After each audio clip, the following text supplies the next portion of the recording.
नमस्कार मित्रांनो, अशोक मामा या मालिकेच्या आजच्या भागात आपण असं पाहतो की इरा ईशानची शाळेत जाण्याची तयारी चालू असते. इरा ईशानला म्हणते की अरे ईशान चल ना पटकन, लेट होतंय.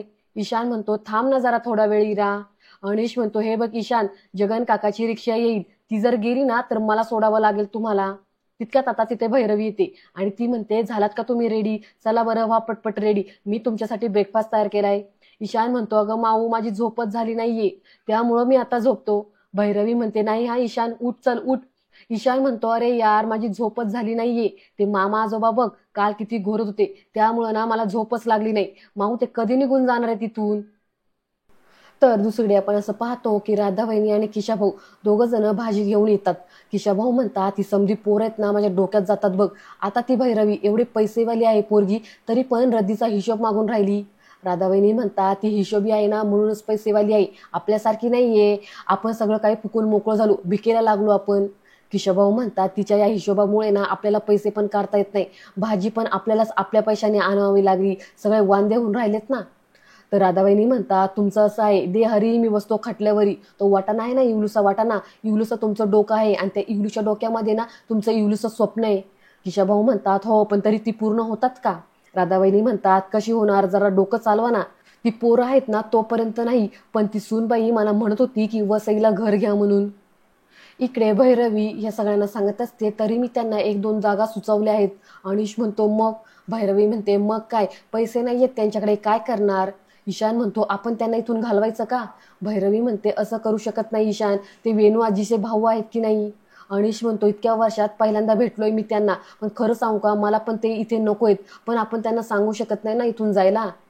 ईशान म्हणतो का आपण नाही सांगायचं, ते स्वतःहून जातील, माझ्याकडे एक सॉलिड आयडिया आहे. असं म्हणत आता ईशान यांना काहीतरी आयडिया सांगतो. तर दुसरीकडे आता किशाभाऊ म्हणत असतात की आधी कोंबडी का आधी अंड असं झालंय, आधी पैसे का आधी घर? राधाबाईंनी म्हणतात की दे हरी मी बसतो खटल्यावरी, असं आहे तुमचं? अहो साधं डोकं चालवा ना. हे पहा तो म्हातारा काय घरातच राहणार आहे, तो कुठे जात नाही. पैसे तर आपल्याला पाहिजेत, राहिला प्रश्न फक्त या पोरांचा, त्यांना काय घालूया आपण घराबाहेर. किशोभाऊ म्हणतात हे कळतंय ग मला, पण तू फक्त बोलणार आहेस की काहीतरी करणार पण आहेस? राधावहिनी म्हणतात करणार आहे, माझ्याकडे एक सुपर आयडिया आहे. असं म्हणत आता राधावहिनी किशोभाऊंना काहीतरी आयडिया सांगतात. तर आता एकीकडे राधावहिनी किशोभाऊंना एक आयडिया सांगतात, तर दुसरीकडे ईशान या सगळ्यांना एक आयडिया सांगतो. यावरती भैरवी म्हणते नको ईशान, असल्या आयडिया वगैरे काही करू नकोस, चला आवरा आपल्याला शाळेत जायला उशीर होतोय ना. असं म्हणत आता हे सगळेजण शाळेत जाण्यासाठी आवरायला लागतात. तर दुसरीकडे किशोभाऊ राधावहिनींना म्हणतात पण तुला हे जमेल का? राधावहिनी म्हणतात बघू काय होतं ते. असं म्हणत गळ्यातलं मंगळसूत्र काढतात आणि किशाभाऊंच्या हातात देतात. आता हे दोघं जण घरी यायला निघतात. किशाभाऊ ते मंगळसूत्र खिशात घालणार, तेवढ्यात तोरणे येतात आणि त्यांना धडकतात. आता ह्या धडकेमुळं किशाभाऊंच्या हातातलं मंगळसूत्र खाली पडतं. तोरणे म्हणतात काय किशाभाऊ कसे चालतायत तुम्ही? किशाभाऊ म्हणतात धक्का लागला ना, धक्का लागला. असं म्हणत आता हे दोघं जण तिथून घरी निघून जातात. तर इकडे आता अनिश दोन्ही मुलांना घेऊन शाळेत निघालेला असतो. तर तेवढ्याच समोरून आता राधावहिनी मोठमोठ्याने रडतच येतात. अनिश म्हणतो हो काय झालं? तर राधावहिनी रडतच म्हणतात कसले हैवान वृत्तीचे लोक आहेत या मुंबईतले, मी साधी बाई, मी माझ्या कामानं इकडनं अशी जात होते, इकडनं असा हा फटफटीवरती पोरगा आला आणि खचकन माझ्या गळ्यातलं मंगळसूत्र ओढलं. किशाभाऊ म्हणतात की मी धावलो त्याच्या मागे, पण एवढ्या पिशव्या घेऊन किती धावणार ना, नाही सापडला मला तो. भैरवी म्हणते काय मंगळसूत्र गेलं? राधावहिनी रडतच म्हणतात की हा ना, असा हिसडा दिला त्याने माझ्या गळ्याला, मला इथं पण लागलं बाई, माझं मंगळसूत्र गेलं. तर आता भैरवी अनिशला म्हणते अनिश ऐक, तू मुलांना घेऊन पुढे जा, मी बघते यांचं काय करायचं ते. अनिश म्हणतो अगं पण तू हे. भैरवी त्याला अडवतच म्हणते की तू जा, ह्यांच्या समोर तमाशा नको, तुम्ही जा बरं नीट. असं म्हटल्यावरती आता अनिश मुलांना घेऊन तिथून निघून जातो. आता इकडे खाली आल्यावरती अशोक मामा समोरून येतात. तर ही दोन्ही मुलं अशोक मामांच्या पाया पडतात. अशोक मामा म्हणतात की चला चला, तुम्हाला उशीर होईल ना, तो जगन आलाच असेल तिकडे त्याची रिक्षा, जा जा सावकाश जा. असं म्हटल्यावरती तर दोन पुरी निघून जातात. अनिश मात्र रागातच अशोक मामांना म्हणतो की सावकाश काय, आधीच लेट झालंय त्यांना. अशोक मामा म्हणतात का? अनिश रागातच म्हणतो रात्रभर ईशानला झोप लागली नाही, त्याला उशीर झाला आणि त्यात तुमचे नातेवाईक वर गोंधळ सुरू केलाय त्यांनी. अशोक मामा म्हणतात आता काय झालं? अनिश म्हणतो दोघे सकाळी मार्केटमध्ये भाजी आणायला गेली होती, राधा मामीचं मंगळसूत्र कोणीतरी खेचून नेलं. आता हे ऐकल्यावरती अशोक मामांना पण शॉक बसतो. तर इकडे घरी राधा वहिनी हा मोठमोठ्याने रडतच असतात की माझं मंगळसूत्र गेलं, आता माझं मंगळसूत्र कोण देईल, मला पाणी नको, मला मंगळसूत्रच हवंय. किशाभाऊ म्हणत असतात आपली सूनबाई आहे ना ती देईल. तेवढ्यात आता अशोक मामा येतात आणि ह्यांचं रडगाणं ऐकू लागतात. किशाभाऊ राधा वहिनींना म्हणतात की अगं एवढी का रडतेस, कशाला त्रास करून घेतेस, हे बघ आता रिकाम्या हाताने आपण आलोय ना, रिकाम्याच हाताने जायचं आपण, सगळी देवाची करणी आहे, त्याला काय करते आता. राधावहिनी मोठ्यानेच रडत म्हणतात की हा आली मोठे मला अध्यात्मक शिकवायला, तुमचं काय जातंय, बाईसाठी तिचं मंगळसूत्र किती महत्वाचं असतं ना हे बाईलाच माहिती, हे पुरुषाला कळणार नाही. पुढे ते रडतच म्हणू लागतात की माझ्या सासूबाईंनी ते मंगळसूत्र केलं होतं, माझ्याकडे फोटो पण आहे, तुम्ही माझ्या गळ्यामध्ये असं ते मंगळसूत्र घालत होतात, त्यावेळेस पाठीमागे वेणुताई अशा उभ्या होत्या आणि त्या हसत होत्या, आपल्याकडे बघून तुम्ही मंगळसूत्र घालत होत्या, तर माझं मंगळसूत्र असं काही दोऱ्यामधलं नव्हतं, ते चांगलं असं सोन्यामधलं गुंफलेलं होतं, बाई माझं मंगळसूत्र गेलं. पुढे अशोक मामांकडे बघत म्हणते की भाऊजी अहो गेलं हो, माझं मंगळसूत्र गेलं.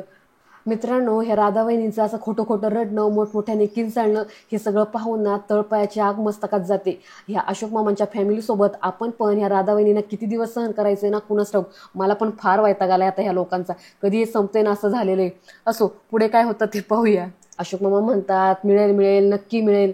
राधावहिनी म्हणतात कसं मिळेल, एवढी मोठी मुंबई आहे, कुठे घेऊन गेला असेल, चोर कुठल्या गल्लीत निघून गेला असेल, कसं मिळणार आता आपल्याला ते. पुढे राधाबाईनी वेणूच्या फोटो समोर येतात आणि म्हणतात वेणूबाई वेणूबाई कसं झालं ग, माझं मंगळसूत्र गेलं, आता तुम्हीच मार्ग दाखवा, तुम्हाला सगळंच दिसत असेल ना वरतून, तुम्हीच आता शोधून द्या. अशोक मामा म्हणतात शांत व्हा शांत व्हा, हे बघा वेणूला डायरेक्ट कामाला लावू नका, मी आहे ना. राधाबाईनी म्हणतात तुम्ही काय करणार भाऊजी. अशोक मामा म्हणतात मला बरंच काय करता येतं, इकडे पोलीस स्टेशन आहे ना, तिकडे इन्स्पेक्टर माझ्या ओळखीचा आहे, आपण तिकडे तडकीने जाऊ आणि लवकर कंप्लेंट करू आणि परत येऊ. आता यावरती राधावहिनी आणि किशाभाऊ जरा घाबरतात. किशाभाऊ पुढे येतात आणि म्हणतात की भाऊजी ऐका ना, ते पोलीस स्टेशन नको, तुम्हाला सांगतो शहाण्या माणसांनी पोलीस स्टेशनची पायरी चढू नये. अशोक मामा म्हणतात शहाण्या माणसांनी चढू नये ना, तुम्हाला काय हरकत आहे. किशाभाऊ म्हणतात मला चक्कर येते चक्कर येते, पोलीस स्टेशन म्हटलं ना, पोलीस स्टेशनमध्ये गेलं ना की मला चक्कर येते. अशोक मामा म्हणतात काळजी करू नका, आपण 4-5 कांदे घेऊन जाऊ, आली चक्कर लावला कांदा, आली चक्कर लावला कांदा. तर इकडे राधावहिनी म्हणतात मला कशाचीच हाऊस नाही, बांगडीची नाही, कपड्याची नाही, मला फक्त माझा गळा भुंडा नकोय, माझं मंगळसूत्र हरवलंय बाई, असं म्हणत आता राधावहिनी परत एकदा त्यांचं रडगाणं चालू करतात. तर दुसरीकडे आपण असं पाहतो की इकडे तोरणे ऑफिसला चाललेले असतात आणि ते गाडीवरती बसतात, त्यावेळेस त्यांना दिसतं की समोर एक मंगळसूत्र पडले. ते मंगळसूत्र हातात घेतात आणि इकडे तिकडे पाहू लागतात. तर इकडे राधा वहिनीचं रडगाणं चालूच असतं. पुढे त्या भैरवीला म्हणतात की भैरवी तुझ्याकडे आहे का ग इतकंसं छोटंसं मंगळसूत्र, दे बरं मला. यावरती भैरवी होकारार्थी मान हलवते. राधावहिनी म्हणतात की बरं ऐक, देतेस आहे तर असं आलतू फालतू देऊ नकोस, साधं सुद्धा देऊ नकोस, द्यायचंच असेल ना तर सोन्याचं दे, नवऱ्याच्या नावानं घातलेला दागिना सोन्याचाच असावा, मंगळसूत्र कसं चांगलंच पाहिजे. कसं आहे ना आता माझ्याकडे मंगळसूत्र नाहीये, असा भुंडा गाळा आहे, त्यामुळं ना छोटंसं दे, एवढंसं दे चालेल मला, मी परत जाईन ना त्यावेळेस तुला ते देऊन जाईल. तर अशोक मामा मोठ्यानेच म्हणतात की अजिबात नाही. आता राधावहिनी आणि किशाभाऊ जरा घाबरतातच. पुढे अशोक मामा म्हणतात की सोन्याचं मंगळसूत्र घालून बाहेर गेला आणि परत चोरीला गेला तर. किशाभाऊ म्हणतात काय भाऊजी या टायमेला कॉमेडी करून राहिले तुम्ही, चोर थोडी ना आमच्या मागावर असणार आहे की परत परत आम्हालाच लुबाडायला. अशोक मामा म्हणतात तरी देखील भैरवी त्यांना सोन्याचं मंगळसूत्र द्यायचं नाही, असं म्हणत आता ते सोफ्यावरती बसतात आणि पेपर वाचू लागतात. तर आता राधावहिनी परत एकदा त्यांचं नाटक सुरू करतात. अशोक मामाच्या समोर बसतात आणि म्हणतात की भाऊजी खरं पाहिलं तर मंगळसूत्र हा बाईचा दागिना असतो, तिच्या सौभाग्याचं लेणं असतं, मंगळसूत्राची किंमत जेवढी बाईला असते ना तेवढी पुरुषाला नसते. भाऊजी काय पण म्हणा तुम्ही, आज पण समाजात बाईच्या गळ्यात मंगळसूत्र आहे की नाही त्यावर बऱ्याचशा गोष्टी ठरतात. मी पदर पसरते भाऊजी, मला ना थोडंसं छोटंसं मंगळसूत्र द्या. असं समजा की वेणुताईंचंच मंगळसूत्र हरवले, भाऊजी एवढं करा, मनापासून सांगते मी, खरंच सांगते, कसं दिसून राहिले बघा बरं माझा असा भुंडा गळा. असं म्हणून आता परत एकदा राधावहिनी रडू लागतात. आता भैरवी अशोक मामांना खानाखुना करते आणि ती किचनमध्ये निघून जाते. आता तिच्या पाठीमागे अशोक मामा पण जातात. आता अशोक मामा आत आल्यावरती भैरवी म्हणते की करूया का आपण मदत त्यांना, हे बघा माझं ऐका, अगदी सोन्याचं नाही पण सोन्याचं पाणी असलेलं किंवा 1 ग्रॅम सोनं पण चालेल, देऊया ना आपण त्यांना, बाकी काही नाही, पण अगदीच हालाकीची परिस्थिती असेल तर तेवढीच आपल्याकडून त्यांना मदत होईल.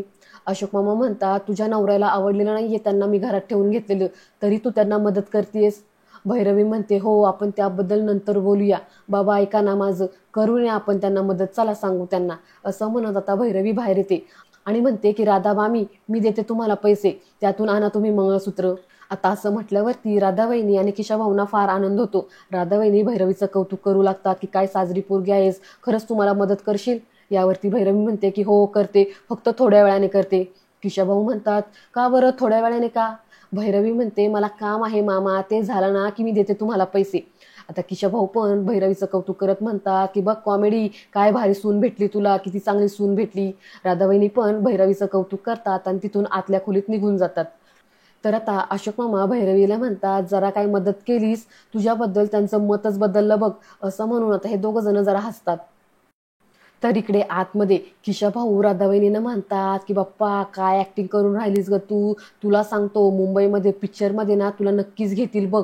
राधाबाईंनी म्हणतात द्या ते मंगळसूत्र द्या. म्हणजे कसं आहे आता त्या महाबाईला सांगायला नको का की आता हे मंगळसूत्र तू दिलेल्या पैशातून आणले, काय करायचं आता हे जुनंच मंगळसूत्र तिच्या समोर न्यायचं आणि तिला दाखवायचं आणि म्हणायचं हे बघ तू दिलेल्या पैशातून हे मंगळसूत्र आणलं आणि ते दिलेले तिने पैसे आपण आपल्या खिशात टाकायचं, कस काय? यावरती किशाभाऊ राधाबाईंचं कौतुक करत म्हणतात की वा वा काय हुशार आहेस तू, काय तुझं भारी डोकं चालतं. राधाबाईंनी म्हणतात बरं असू द्या, द्या ते मंगळसूत्र द्या. आता किशाभाऊ ते मंगळसूत्र सापडायला लागतात. ते इकडच्या तिकडच्या खिच्यामध्ये ते मंगळसूत्र चापसायला लागतात, पण ते मंगळसूत्र त्यांना काही सापडत नाही. आता राधाबाईंना टेन्शन येतं आणि त्या म्हणतात काय तुम्ही काय मंगळसूत्र पण हरवलं का काय, कुठं पाडलं की काय, असं म्हणून आता ते किशाभाऊंवरती चिडायला लागतात. पुढे राधाबाईंनी म्हणतात की जा बाहेर बघून या कुठं पडलं वगैरे असेल तर, असं म्हटल्यावरती आता किशाभाऊ बाहेर येतात. आता भैरवी किशाभाऊंना म्हणते की मामा आम्हाला तुमचं बँक अकाउंट नंबर द्या बरं. किशाभाऊ मात्र दुसऱ्याच विचारात असतात. भैरवी म्हणते मामा काय झालं, अकाउंट आहे ना? किशाभाऊ म्हणतात काय ना बरेच दिवस पैसे भरलेच नाहीत बँकेत, पैसेच नाही ना आमच्याकडे, त्यामुळं ना माझ्या लक्षातच राहिला नाही नंबर. मी एक काम करतो, सामानात पासबुक आहे त्यावरती बघतो आणि तुला सांगतो, असं म्हणत आता किशाभाऊ परत एकदा आतल्या खोलीत निघून जातात. अशोक मामा पुढे येतात आणि भैरवीला म्हणतात की हा खर्च तू करू नकोस, मी करतो. भैरवी म्हणते की बाबा जमेल मला. यावरती अशोक मामा म्हणतात की मला माहिती आहे ग, पण तरी देखील नको. नुसतं तू बोलून दाखवलंस ना यामध्येच मला आनंद आहे, तरी पण तू नको त्यांचा खर्च करूस. त्यांना मी तर राहायची परवानगी दिली, त्यामुळं तुम्हाला जो काही त्रास होतोय ना तो पुरे आहे. मला आणखीन बोज तुमच्यावरती नाही टाकायचा. मी त्यांच्याबरोबर जातो आणि मंगळसूत्र घेऊन येतो. असं म्हणत अशोक मामा तिथून जातात. आणि मित्रांनो आजचा हा भाग तिथेच संपतो. आजचा भाग तुम्हाला कसा वाटला ते मला कमेंटद्वारे नक्की कळवा. पुढील भाग पाहण्यासाठी चॅनलला सबस्क्राईब करा. धन्यवाद.